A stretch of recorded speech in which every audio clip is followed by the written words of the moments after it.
Bismillahirrahmanirrahim. Assalamualaikum warahmatullahi wabarakatuh.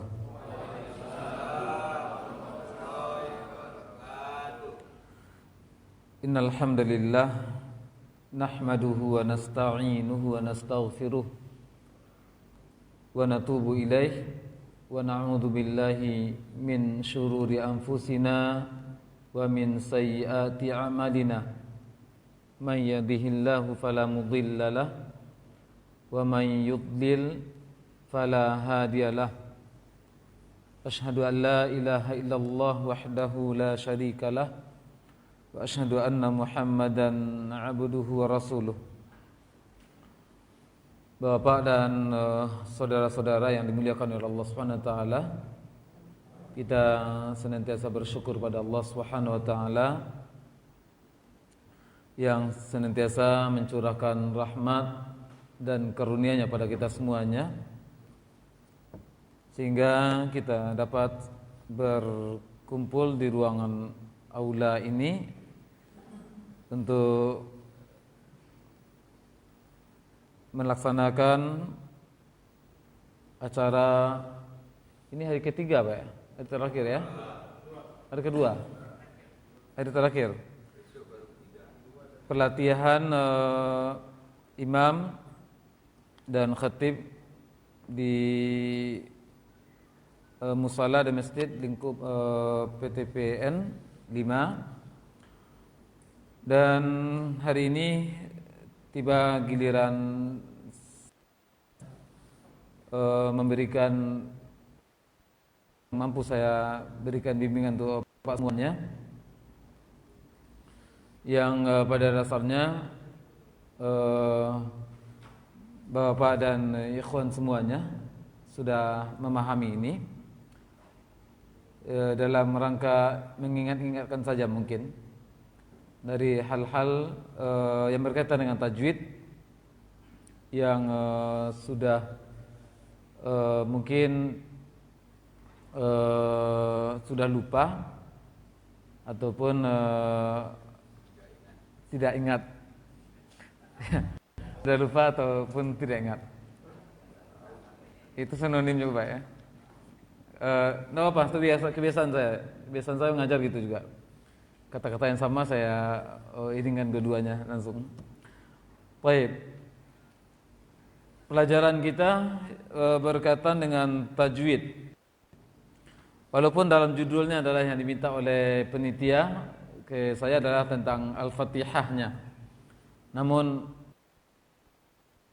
sebenarnya kalau digali tentang kesalahan-kesalahan tajwid dalam Al-Fatihah yang diperhatikan oleh kaum muslimin, tidak hanya imam saja, kaum muslimin secara umum banyak.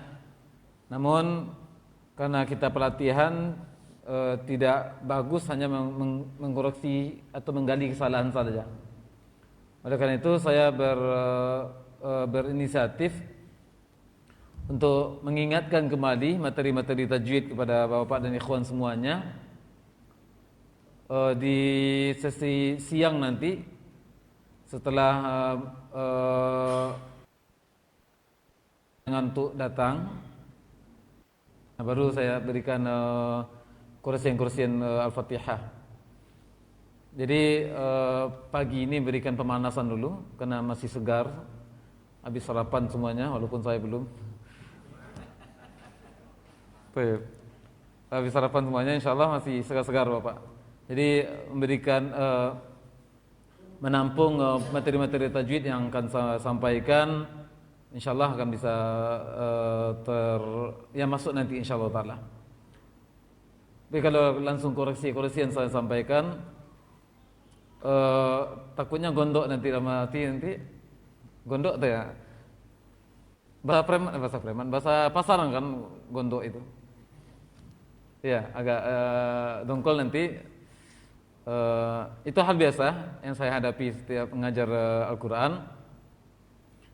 Tapi yang nasihat diberikan oleh guru tempat saya belajar dan nasihat-nasihat lain di tempat yang lain yang bukan guru tempat belajar, kalimat disampaikan dalam masalah tajwid adalah kalau engkau datang ke guru tajwid untuk memperbaiki bacaan tajwid, maka siap-siap untuk koreksi.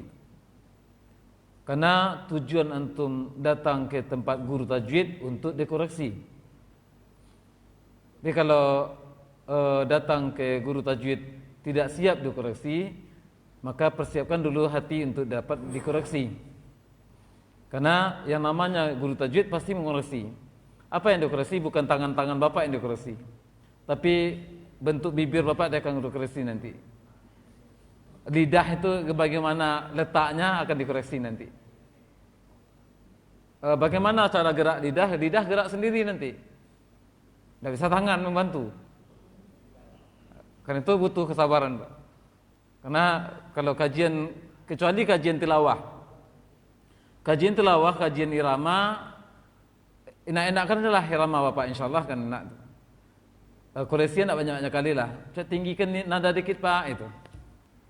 Rendahkan nadanya dikit, itu gampang pak. Tapi kalau tajwid, olahraga, kalau guru saya belajar tajwid mengatakan, karena beliau orang Arab, olahraga. Riyadhah itu dalam bahasa Arab kan terjemahan Google itu, Mbah Google. Riyadhah ya olahraga. Nah, beliau terjemahkan olahraga lidahnya. Kalau bahasa kita kan latihan lidahnya. Ya saya terima juga itu, olahraga lidahnya itu. Baik. Pagi ini saya akan memberikan sajian, namun praktis Pak ya. Kalau tajwid secara dalam, ini saja buku tajwid yang saya miliki ini 2 jilid Pak. Kalau bahas semuanya tidak sanggup juga, dan saya juga tidak sanggup untuk menjelaskan. Ini praktisnya baru Pak.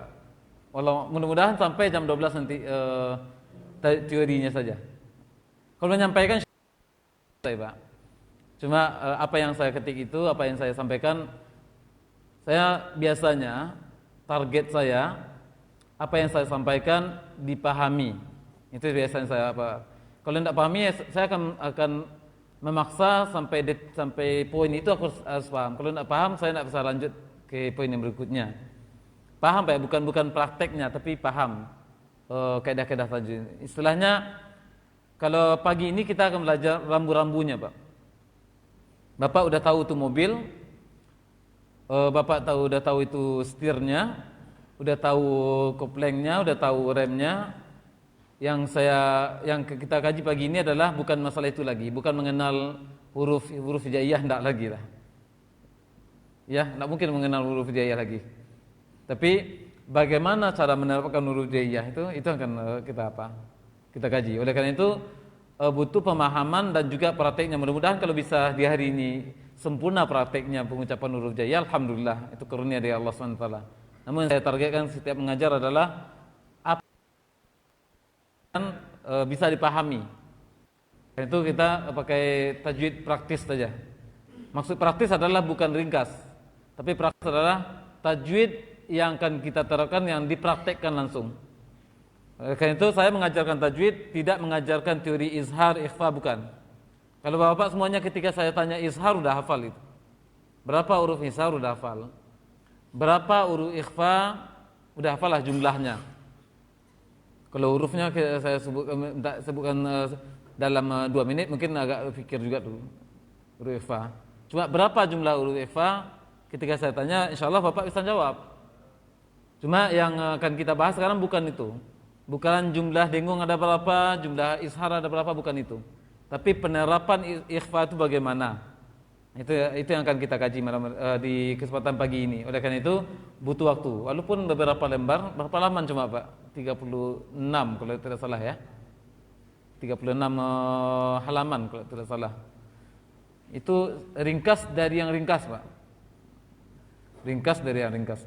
Soalnya buku yang saya tulis untuk di kalangan yayasan yang saya bina, masalah tahsinnya, ini ringkasan juga semuanya. Apa yang saya pahami dari buku-buku kitab tajwid yang saya baca, kemudian saya rangkum dalam bentuk ringkasan. Yang Bapak pegang sekarang ringkasan dari ringkasan ini. Jadi mudah-mudahan bisa praktis. Maksudnya tajwid yang kita pelajari pagi ini adalah tajwid yang akan dipraktekkan, bukan tajwid untuk dihafal. Baik. Ya bisa langsung next ke masuk ke apa? Kalau masalah imam, Bapak baca buku sini insyaallah taala. Karena saya tidak akan masuk masalah fikih di sini.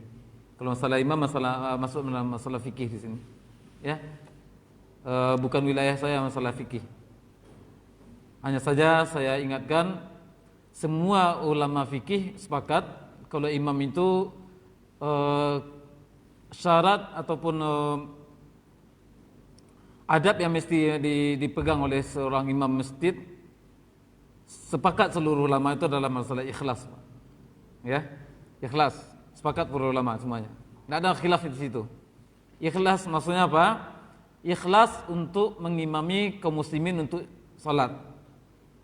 Ikhlas juga nantinya sekiranya makmum memperbaiki bacaan imam. Ikhlas. Kemudian ketika bapak semuanya memperbagus tajwid bukan karena makmum, tapi kenapa? Karena Allah SWT menuntut kita untuk memperbagus tajwid untuk baca Al-Quran. Itu juga sekiranya ada terpancing niat bapak untuk memperbagus suara, memang bagus suaranya, silakan memperbagus suara asalkan tidak bertentangan dengan tajwid, tapi jaga niat. Maksud jaga niat apa? Jangan karena dituntut oleh jemaah kita memperbagus suara. Tapi kenapa? Karena Rasulullah SAW mengatakan barang siapa yang tidak mengiramakan bacaan Al-Quran dari golonganku, kata Nabi. Tapi karena Nabi, bukan karena tuntutan apa. Kalau tuntutan jemaah nanti mengiramakan Al-Quran, takutnya nanti selera jemaah macam-macam. Maksudnya macam-macam apa? Lagunya terserah dia nanti. Ustaz, bisa enggak Rabu irama Ustaz Fulan yang tenar di YouTube? Yang tenar di YouTube bukan berarti benar semuanya, Pak. Bacaan tenar di YouTube bukan berarti benar semuanya. Kenapa naik tayang itu? Karena kemauan dari produsennya, bukan kemauan sesuai dengan standar tajwid. Itu bukan ucapan saya, baik di Indonesia ataupun di luar negeri, di Madinah, di Makkah ataupun di Mesir dan lain sebagainya. Ada kori-kori yang bagus suaranya, yang cepat booming muratalnya itu, karena dinilai indah oleh produsennya, bukan dinilai indah oleh guru tempat syekh itu belajar. Oleh karena itu yang tersebar di Yang tersebar di YouTube, yang tersebar di situs-situs Al-Quran, yang tersebar muratalnya, yang enak irama itu tidak bisa dikatakan langsung jadi standar tajwidnya, dan juga tidak bisa disalahkan secara mutlak. Oleh karena itu belajar rambu-rambunya. Kalau kita belajar masalah rambu-rambu tajwid, insyaallah kita bisa menilai sendiri. Ini tepat tajwidnya, ini tidak. Oleh karena itu bapak nanti kalau dituntut oleh jemaah, Ustaz, Pak bisa enggak pakai irama lagi tenar di YouTube? Jawabnya ringkas, insyaallah saya akan meniramakan Al-Quran sesuai dengan kadarnya dan yang dianjurkan oleh Rasulullah SAW. Kenapa? Karena Al-Quran diturunkan oleh Allah SWT kepada Nabi Muhammad SAW itu dengan Al-Quran itu bagaimana cara bacanya, itu yang disampaikan oleh malaikat Jibril alaihissalam, yang diterima oleh malaikat Jibril dari Allah SWT. Jadi tajwid itu bukan karangan Nabi Muhammad SAW, tapi praktek yang dipraktekkan oleh Nabi Muhammad SAW yang diterima dari malaikat Jibril alaihissalam, yang dari awalnya dari Allah Subhanahu wa taala. Oleh karena itu tajwid bukan karangan. Kalau tajwid bukan karangan, maka harus ada panduannya. Irama juga Nabi SAW menyuruh irama, bukan berarti irama di sini bukan indah menurut pendengar kita, tapi irama sesuai dengan kadar tajwidnya. Kan ada juga orang irama mat. Sekarang sebelum kita masuk ke materi, Bapak yang tahu mat itu berapa tingkat? Bukan berapa macam, tapi tingkatannya. Tingkatan mat itu berapa tingkatannya?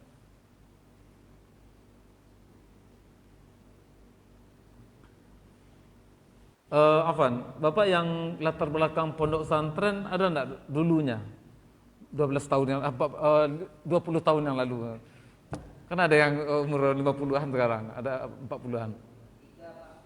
3. Berapa Pak Ustaz? 246. Ada orang mempraktikkan 22 rakaat. 22 ini mubalaghah ya, melebih-lebihkan lah. Karena memang orang tidak jadikan standar. Karena dia pengen inaknya ramah. Ghairil maghdubi alaihim waladdallin.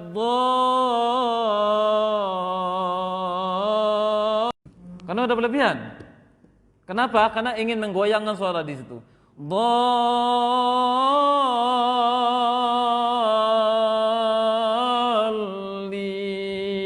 Udah melebihi kadarnya, Pak. Tapi enak kan, Pak? Enak, karena menudayu suaranya. Baik. Karena itu, kenapa Ustaz baca itu? Karena tuntutan jemaah. Oleh karena itu ikhlas yang penting, Pak. Jadi imam ikhlas. Kalau jadi imam ikhlas pahalanya besar. Kalau jadi imam tidak ikhlas, pahala yang besar dijanjikan oleh Allah dan Rasulnya SAW hilang dari kita. Karena tercabut ikhlasan dikit saja. Kalau masalah fikih yang lain itu Bapak bahas sendiri lah. Baca buku-buku masalah imam sendiri yang penting dibaca. Masalah secara yang Bapak ikuti, mazhab dan lain sebagainya. Penting seluruh ulama itu sepakat bahwasanya jadi imam itu satu-satunya yang paling utama adalah ikhlas dalam mengimami kaum muslimin waktu salat. Baik. Kita masuk ke definisinya dulu. Definisi bisa dilihat di halaman pertama di lembaran yang definisi dari tajwid. Yaitu mengeluarkan setiap huruf dari makhrajnya dan memberikan kepada huruf kepadanya hak dan mustahaknya dari sifat tanpa melampaui batas dan tanpa menyepelekan. Itu tajwid. Ya, ini arti tajwid, Pak. Mengeluarkan setiap huruf dari makhrajnya dengan memberikan hak dan mustahaknya. Nanti akan kita dalami apa itu mahak dan apa itu mustahak. Kedua-duanya harus wajib diperhatikan untuk huruf. Ya, hak dan mustahak untuk huruf harus diperhatikan. Harus diperhatikan, ada dan tidak. Kalau hak selalu ada. Kalau mustahak kalau kondisinya sudah menuntut dia memiliki hak tersebut, maka wajib diperhatikan untuk huruf tersebut. Ya, oleh karena itu secara ringkasnya hak dan mustahak wajib diperhatikan untuk setiap huruf. Kalau hak selalu dimiliki. Dalam keadaan apapun hurufnya, berharokatkah, sukunkah hurufnya, bertasydidkah hurufnya, huruf tersebut harus diperhatikan seperti itu, tidak boleh tidak. Kalau mustahak dimiliki oleh huruf, kalau kondisi tertentu, nun sukun bertemu qaf menjadi dengung, dia bertambah dengungnya karena bertemu dengan qaf. Kalau tidak bertemu dengan qaf dan kawan yang dengung yang lainnya, maka tidak boleh dengung. Berarti kalau sudah memenuhi syarat untuk dengung, maka harus dengung, tidak boleh tidak. Karena Rasul Qur'ana tartila. Rasulullah Allah SWT menfirman, warattilil Qur'ana tartila. Kalau ustaz yang paham bahasa Arab, insyaallah bisa paham pentauqidan itu. Warattilil Qur'ana, tartilkanlah Al-Qur'an. Sampai di situ saja baru. Kalau itu masih biasa. Tartila, ada penekan di belakang. Sebenar-benar tartil. Ya. Benarkanlah bacalah Al-Quran dengan sebenar-benarnya tartil. Kata Ali bin Abi Thalib, tartil itu adalah menepatkan tajwidnya, bacaan hukum-hukum tajwidnya, dan menepatkan waqafnya. Kalau masalah waqaf saja Pak ya, waqaf dalam buku-buku tajwid para ulama berjilid waqaf itu. Kalau guru saya waktu dulu belajar belum menyampaikan, kalau waqaf itu kalau mau kuliah 2 SKS. Ya, waqaf saja. Masalah waqaf. 2 SKS kuliah di mata kuliah pelajaran di universitas masa Fakultas Al-Qur'an. 2 SKS. Bukan 2 SKS di Indonesia, 2 SKS di sana beda juga, Pak. 2 SKS studi. Itu waqaf saja. Wakaf itu ada berkaitan dengan makna nanti. Ada wakaf qabih, ada macam-macam nanti wakaf itu. Ada wakaf hasan, wakaf jaiz dan lain sebagainya. Baik. Dan itu untuk hukumnya untuk para imam masjid harus tahu. Karena salah wakaf bisa mengakibatkan maknanya menyimpang, bisa menyimpang ke syirik. Bahkan ayat Al-Quran itu bercerita tentang tauhid. Cuma diawali dengan cerita tentang ungkapan syirik. Nah, salah berhentinya sehingga bisa membawa makna syirik dari kesalahan berhenti.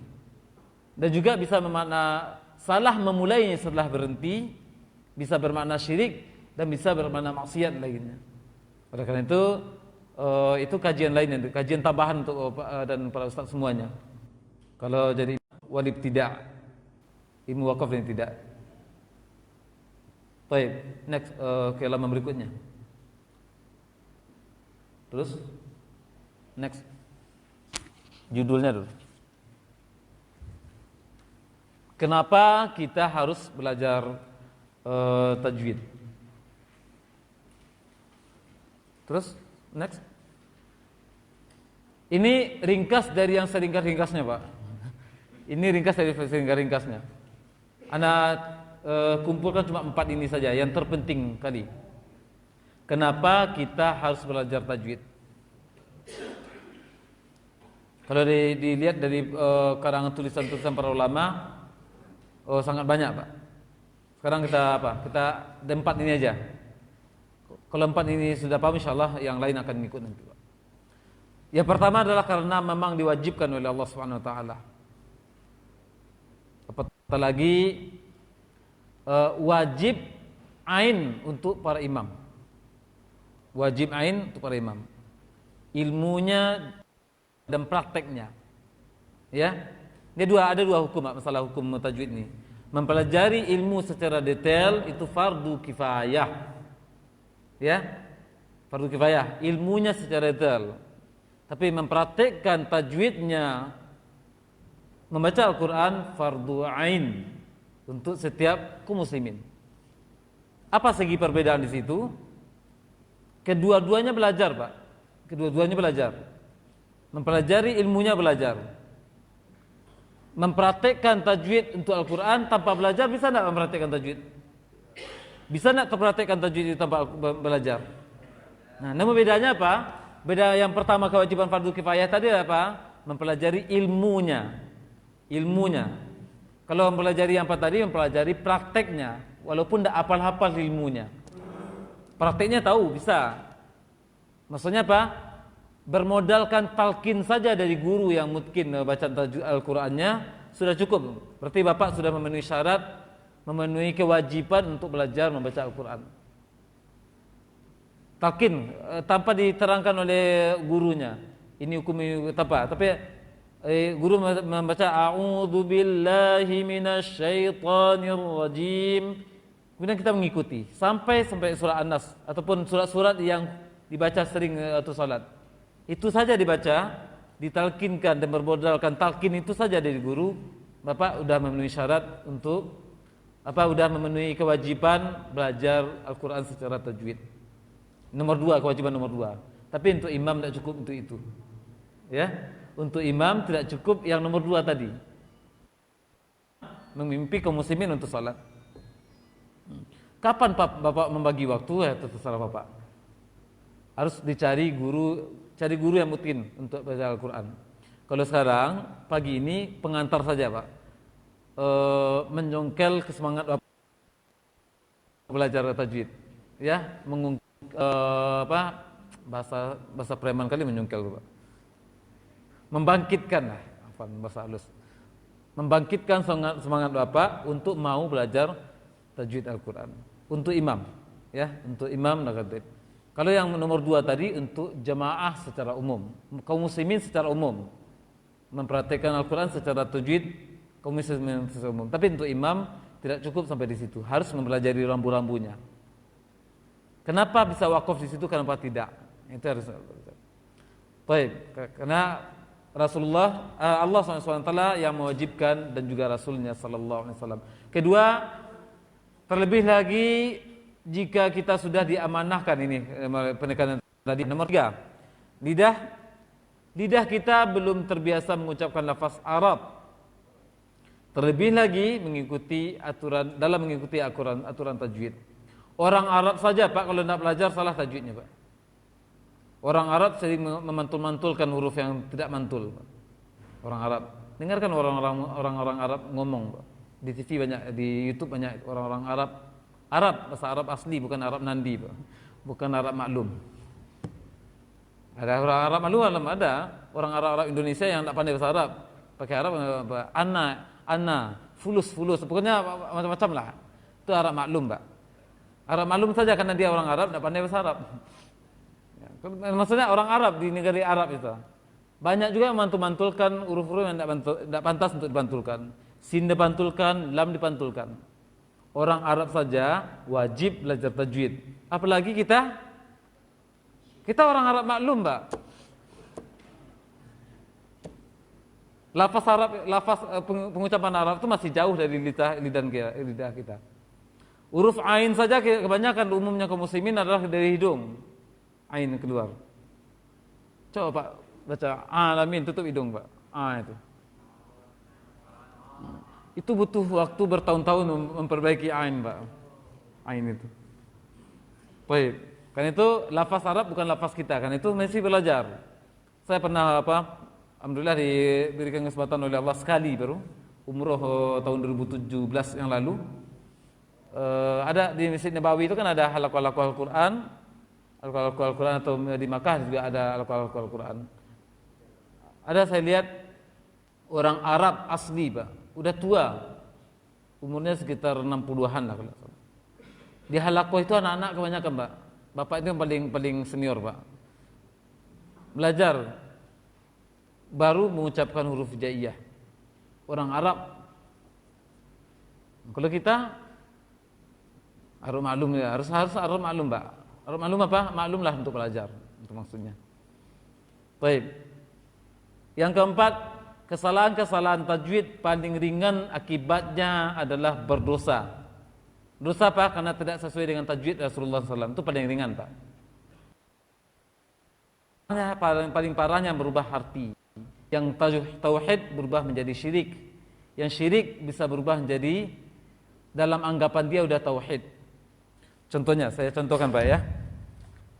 Bapak yang sudah hafal Al-Baqarah mungkin. Baik. Mungkin Bapak ada yang bawa suara berserak semuanya, Pak. Bapak ada yang bawa Al-Quran mungkin? Ada Al-Quran, Pak Runi? Ini ada. Coba buka surah Al-Baqarah. Kita hafal ini, Bu, ya. Masih juz 1, Pak.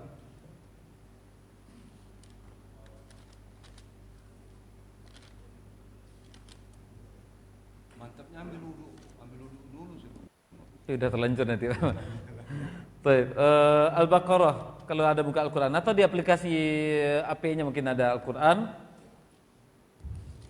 Mungkin habis nanti habis istirahat sebentar nanti ada disediakan Al-Quran, Pak. Coba buka halaman 20. Kalau ada aplikasi ya, aplikasi Al-Quran. Al-Baqarah ayat 133. Al-Baqarah ayat 133.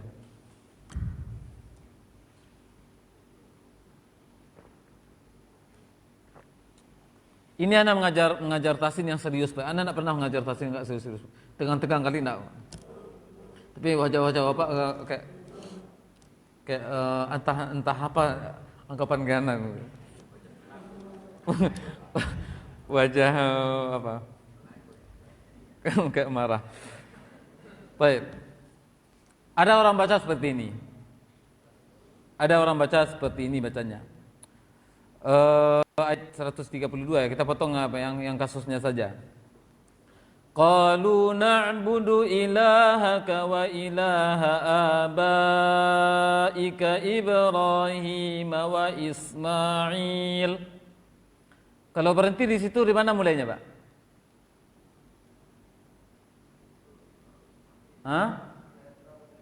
Ayat 132.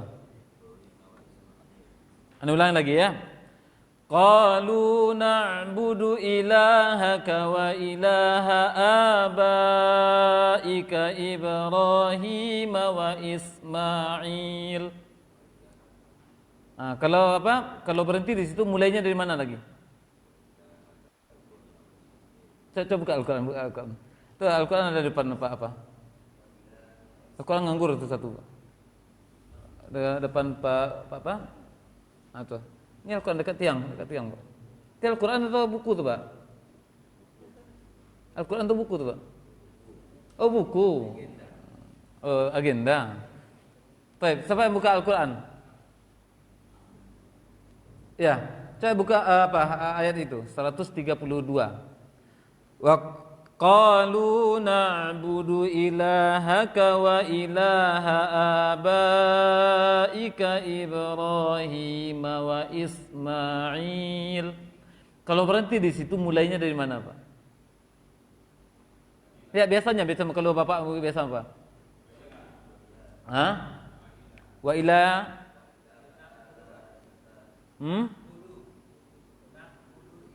na'budu ilah. Nanti tes satu orang, Pak ya. Yang megang Al-Quran siapa? Atau tes satu orang baca.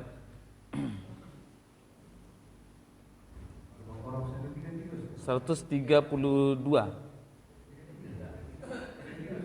133, afwan. 133.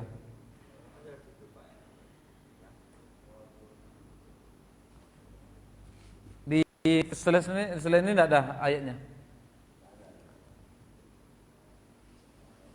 Nah, siapa? Satu orang. Itu dah, itu. Bagak, Pak.